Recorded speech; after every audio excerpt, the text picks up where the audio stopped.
we're going to be talking about the introduction to poetry, and we're going to talk mainly in this lesson. We're just going to talk about poetic devices and terms so that we get used to them, so that we know them, so that when you are asked what is a metaphor or what is an a simile or what is a personification, you'll be able to like explain and give an example. So we're not going to get much into the poetry. Maybe in the next lesson, that's when we're going to be try and analyze a poem and do things like that.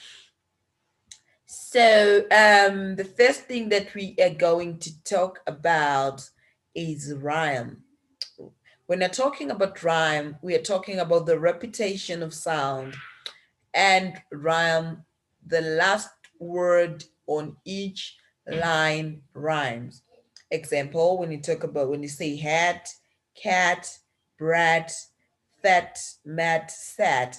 For example, maybe someone can read for me this extract from the poem My Beard.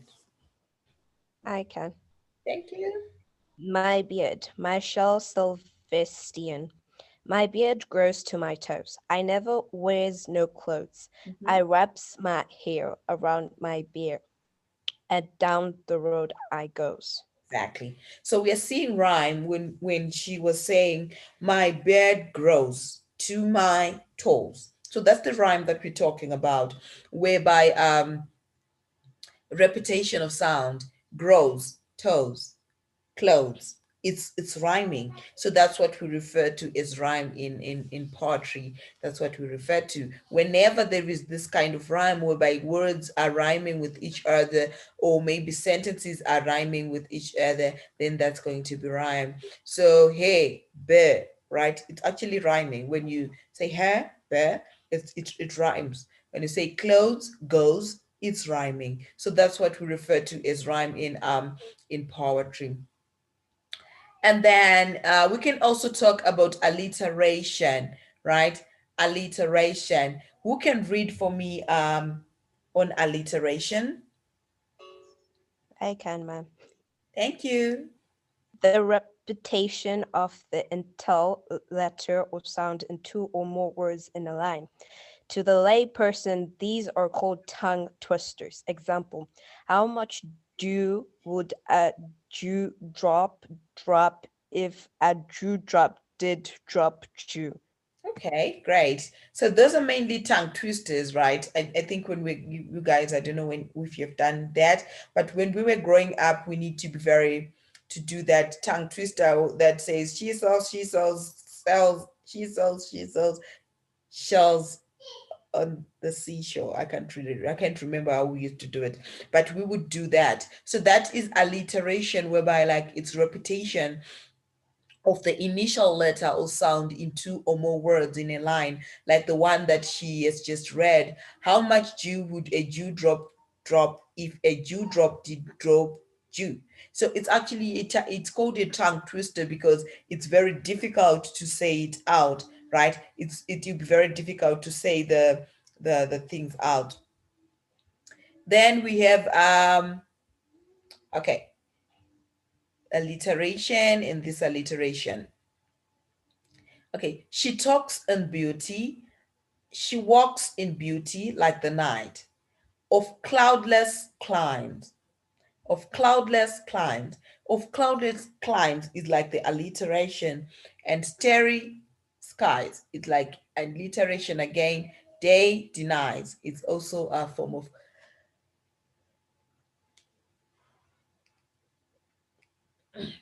it's also a form of alliteration. So these examples use the beginning sound of words only twice in a line, but by definition, that's all you need.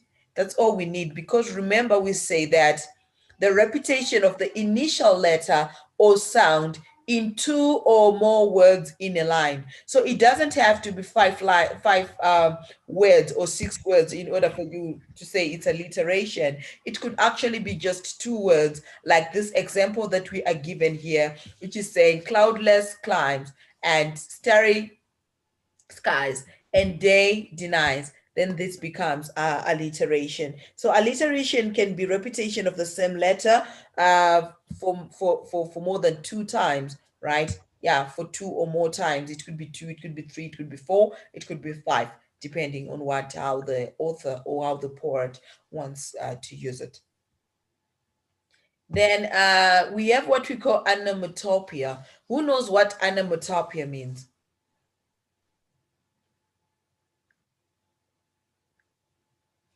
Okay, so words that spell out sounds, right? These are words that spell out sounds. This is what we refer to as onomatopoeia. These are words that spell out sounds, right? For example, if if you say a snake hissing, hissing is like when we hear how the snake makes that sound, it actually hisses, right? There'll be a hissing sound in your mind, and then it's called hissing as well. Then popping, right? Pop. When you say pop, when you pop something, you hear the pop in your ears. And even spark, like the spark, right? Things like that, right? So these are what's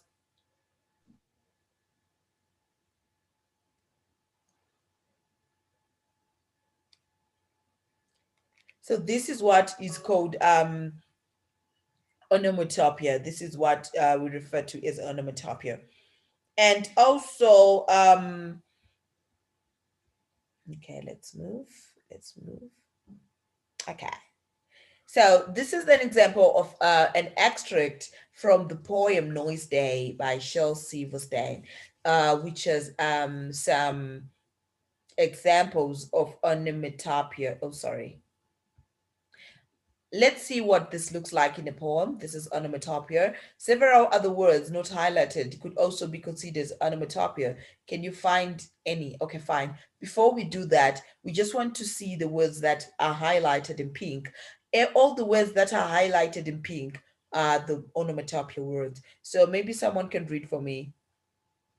I can, ma'am. Thank you so much. Let's have one day for girls and boys is when you can make the grandest noises. Scritch, scream, holler and yell. Buzz a buzzer, clang a bell. Sneeze, hiccup, whistle, shout. Laugh until your lungs wear out. Toot and a whistle, kick a can, bang a spoon against a pan, sing, yodel, bellow, hum, blow a horn, beat a drum, rattle a window, slam a door, scrap a rack across the floor. Thank you so much for the nice reading. So all the words in pink, all the words in highlighted in pink are the onomatopoeia. Are the onomatopoeia. So can we find another maybe one or two onomatopoeias that are not highlighted? Any one or two? Any word that you think could fit as an onomatopoeia that you can identify that is not highlighted in pink? Can I try? Sure. Okay. I think it's sneeze, if I'm not mistaken. Sneeze. Okay. When someone sneezes, do you hear like the sneezing thing?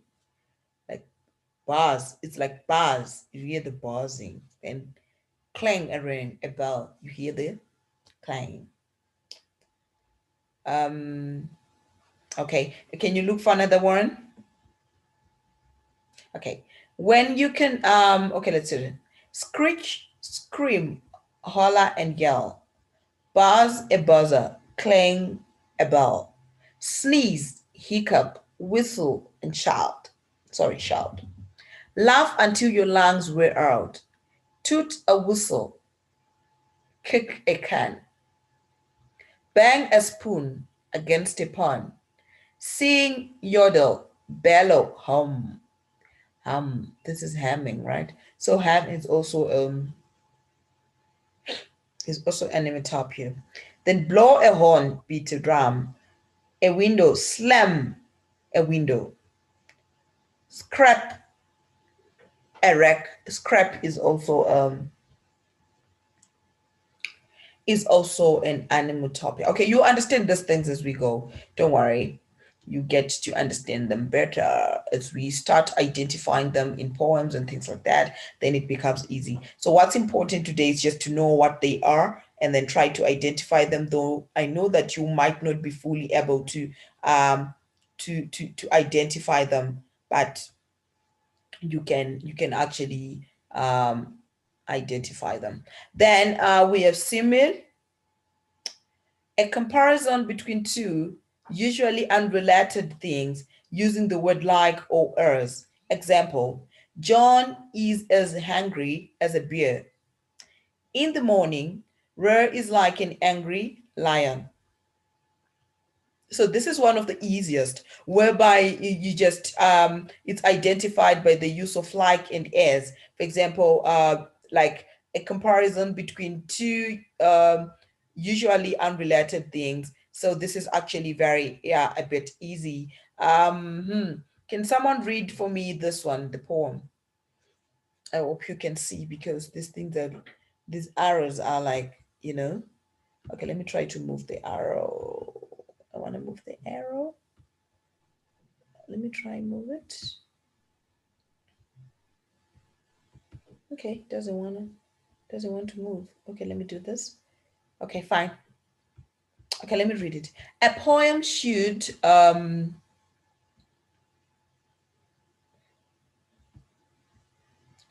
doesn't want to move. I don't know why.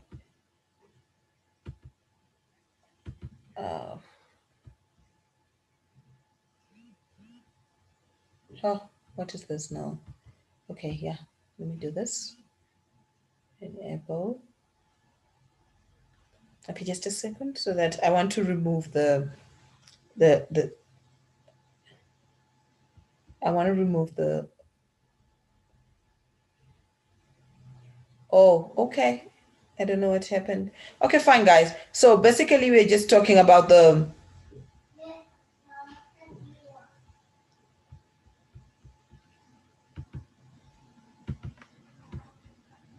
Okay, let's just continue. It doesn't want to. It doesn't want to work. Then there's nothing I can do. Okay, it worked now.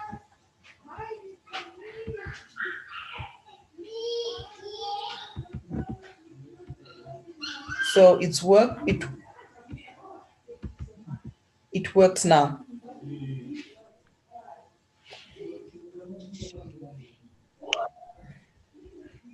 Oh, can someone read for me? Okay. Ars Poetica by Archibald MacLeish. A poem should be papal and mute as a globed fruit, silent as the sleeve-worn stone of casement ledges where the moss has grown. A poem should be wordless as the flight of birds.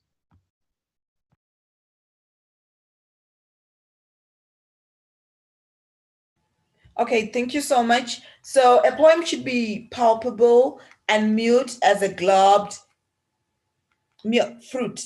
So a poem should be palpable and mute as a globed fruit. So as is the simile, right? As.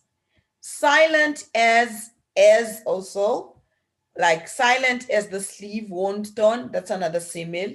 Of casement ledges where the moss is grown. A poem should be wordless as the flight of birds. So is also another like you identify a symbol by the word like or as. So if in a sentence there is like or as, that sentence is likely to be a simile, right? That's how you identify a simile. That's like the easiest way for you to identify a simile. So now we go to the metaphor. Metaphor, an implied comparison between two usually unrelated things. Examples: Lenny is a snake. Jane is a mouse when it comes to standing up for herself, right? So the difference between a simile and a metaphor is that a simile requires either like or as to be included in the comparison, and a metaphor requires that neither be used, right? So we're saying that the difference, both of them are comparisons, but the difference is like when you're talking about a simile, we use like and as. Then when we're talking about a metaphor, there is no use of like and as. It's like a direct comparison whereby you say Lenny is a snake or John is a snake. John, you are an angel or something like that. That's a metaphor. Then can someone read for me here? When it comes to using a metaphor device in poetry, a poet can either make the entire poem a metaphor for something or put little metaphors throughout the poem. Exactly. So yeah, so when it comes to using a metaphor device in poetry, a poet can either make the entire poem a metaphor for something, right? Like it could represent something, it could be have a meaning, or it could be like it could like be a comparison that they're using to something. And then metaphor, hyperbole, sorry. Now we want to talk about hyperbole. This is an exaggeration for the sake of emphasis, whereby a poet tend to exaggerate, right? People normally do that every day, like when you're talking and things like that, you tend to use a bit of hyperbole, exaggerating stuff. Even when as I'm teaching, I tend to use like a lot of hyperbole, exaggerating things so that you guys can understand. Ne? Okay. So examples, I may sweat to death. That's hyperbole. That's like an exaggeration. How can a person sweat to death? It's like definitely doesn't happen. Then the blood bank needs a river of blood. That's also exaggeration. Um, when you say a blood bank needs a river of blood, that's also a hyperbole. So when you're talking about a hyperbole, we're talking about a statement whereby it's an exaggerated statement, right? For the sake of emphasis. That is used for the sake of emphasis, right? Maybe you guys can come up with sentences. Okay, is we maybe we can do that now. Just one hyperbole that you can think of. One statement that exaggerates for the sake of emphasis, because example one is saying, I might sweat to death, right? So it simply means the person is going to sweat a lot, right? That's what it means. It doesn't mean anything more than that. It just means that the person is going to sweat a lot. And then the blood bank needs a river of blood. It just means that the blood bank needs a lot of blood. It doesn't mean that they need, it's just exaggeration. So maybe you guys can give me examples of hyperbole that you can think of. Let's think of examples um, of hyperboles. Okay? And Leah has already sent your message. I would prefer you talk. Can you read for us your can you read for us your hyperbole? She's running so fast that she could overtake a cheetah.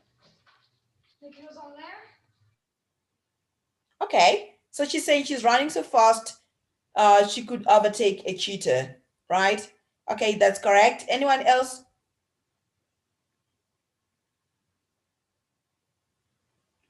Anyone else?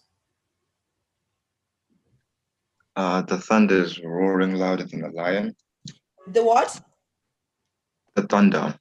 Okay.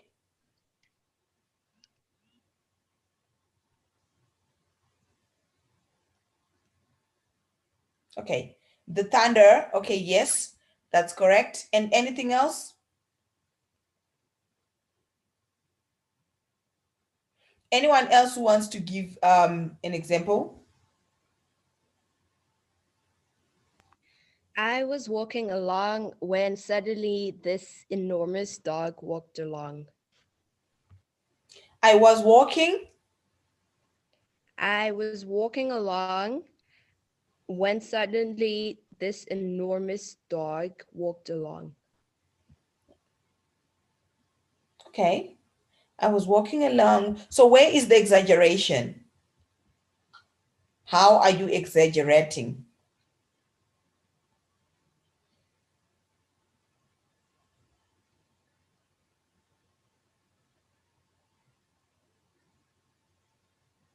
Okay. Anyone else? One more?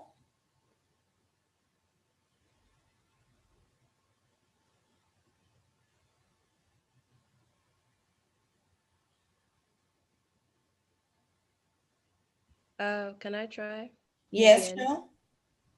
I caught a fish as big as my house. Okay. Yes, that's exaggeration because they definitely there is no fish that is as big as a house.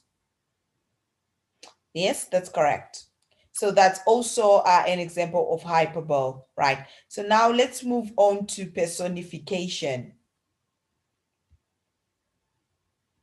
Giving a human characteristic, giving human characteristics to inanimate objects, ideas, or animals. So this is whereby you give like human characteristics uh to like non-human objects, right? Ideas or even animals. For example, the sun stretched its lazy fingers over the valley, right?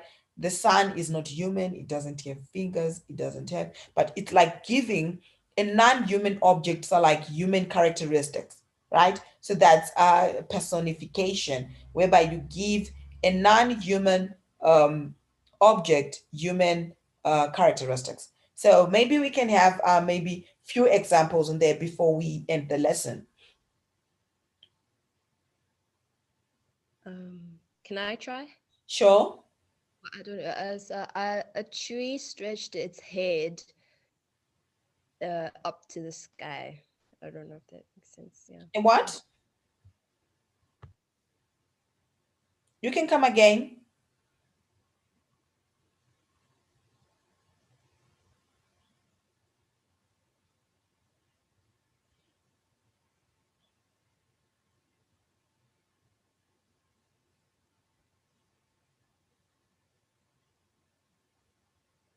Okay. So we can talk about like personification, how we can give, okay, we can say maybe the sun was waving its hand. Okay, maybe a tree was waving its hand. Or you can say that when the person sat on the chair, I could see the chair maybe was like crying or something, just giving human characteristics to something, to an object that is non human. That's what it means to do for when we talk about personification. Or maybe we can talk about symbolism as the last one, then we can continue with imagery in the next lesson. What is symbolism? So who can read for me on what is symbolism? Someone else? Someone else note Pida? Pida has been reading a lot today.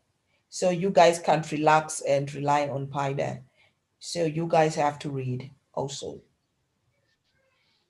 I can read it, ma'am. Thank you.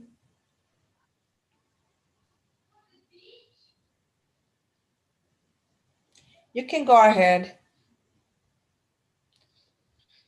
What is symbolism? A symbol is something that stands for itself, but also something larger than itself. It may be a person, an animal, an inanimate object, or an action. A writer often uses a concrete object to express an abstract idea, a quality, or a belief. Please. A symbol may appeal to a reader's emotions and can provide a way to express an idea, communicate a message, or clarify meaning. Okay, thank you. Thank you. So, a writer often uses a concrete object to express an abstract idea, a quality or a belief. A symbol may appeal to a reader's emotions and can provide a way to express an idea, communicate a message, or clarify meaning, right? And then mother to son. Who can read for me this poem by Langton Yu? I can. Okay. Well, son, I will tell you, life for me ain't been no crystal stair. It's had stakes in it, and splinters, and birds torn up, and places with no carpet on the floor bare. But all the time, I's been a climbing on and rushing landings and turning corners, and sometimes going in the dark where there ain't been no light. So boy, don't you turn back. Don't you sit down on the steps, cause you'll find it's kinda hard. Don't you fall now. For I's still going, honey, I still climbing, and life for me ain't been no crystal stair. Okay. Okay, thank you. So this in this poem, in the next lesson, we're going to talk about, probably we'll start from there, and then we're going to talk about the personification in this, and this in this poem, like the personification that is there in this poem, and then we'll proceed and talk about the other types of personification, and we'll talk about other things, like mood, like uh tone and things like that. We'll talk about a number of things. So do you guys have any questions pertaining the devices that we've talked about today, the poetic devices that we've talked about today? No, ma'am. Okay, does anyone have a question? So I would encourage you to write, to attempt the question or the assignment after the second lesson, because now you don't have enough information to answer the question. So I would advise you that you write your homework after Thursday. Don't rush. You can just write after we have explained anything, after you've asked all the questions that you want to ask, and after you are fully aware of what you are required to do. So that's what I